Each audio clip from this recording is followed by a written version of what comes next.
Biology 65.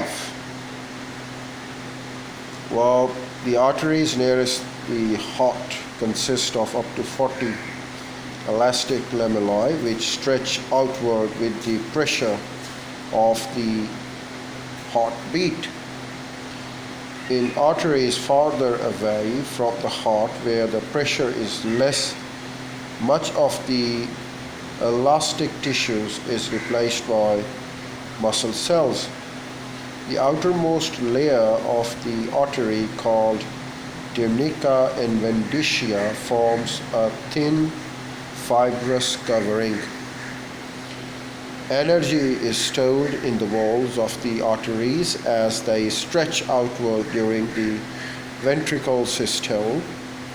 As the ventricles relax, the aortic valve closes and the elastic fibers in the artery walls shorten, releasing the stored energy and thereby maintaining the arterial pressure at a high level. This phenomenon is called the elastic recoil, and it helps to convert the discontinuous pumping of the heart into the continuous pressure which keeps the blood flowing evenly. Number 2, enteroids. Well, there are small blood vessels less than 100 in meter which arise by the repeated branching from the arteries. The walls of the arterioles contain numerous muscle cells with little or no elastic tissues. The diameter of individual enteroids can be precisely controlled by the action of nerves and hormones, and as you will discover shortly, this plays a major part in regulating blood flow to the body organ. The nerves reaching the enteroids originate from the sympathetic nervous system, which forms one part of the automatic nervous system responsible for the automatic control of the body functions. Capillaries. The capillaries are the smallest and most numerous blood vessel having an average diameter of 8 and a wall thickness of only 0.2 The human body contains about 100,000 kilometer of capillaries which penetrates almost every tissue, so that no cell is more than a short distance from a capillary.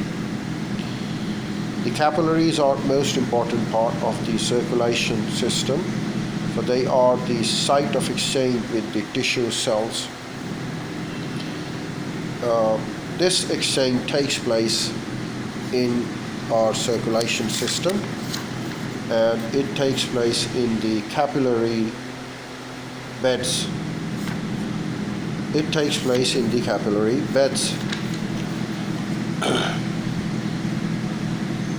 As outlined in our figure, tissue fluid which bathes the tissue cells is formed by pressure filtration across the capillary walls. These act as selectively permeable barriers, allowing water, dissolved gases, ions, and soluble food molecules to pass, but restricting the movement of larger molecules such as proteins. In addition, certain substances appear to be actively transported by the movement of synaptic vessels directly through the endothelial cells.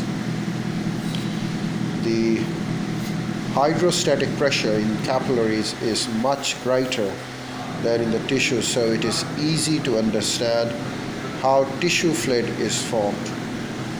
What is less clear is how fluid is transferred back into the capillaries at the venous end and the capillaries bed. The hydrostatic pressure there still exceeds tissue fluid pressure, so why fluid transferred in the reverse direction The answer is the blood plasma has much higher concentration of dissolved molecules than tissue fluid, so that the water is drawn into the capillaries by osmosis. The osmosis is the typical of the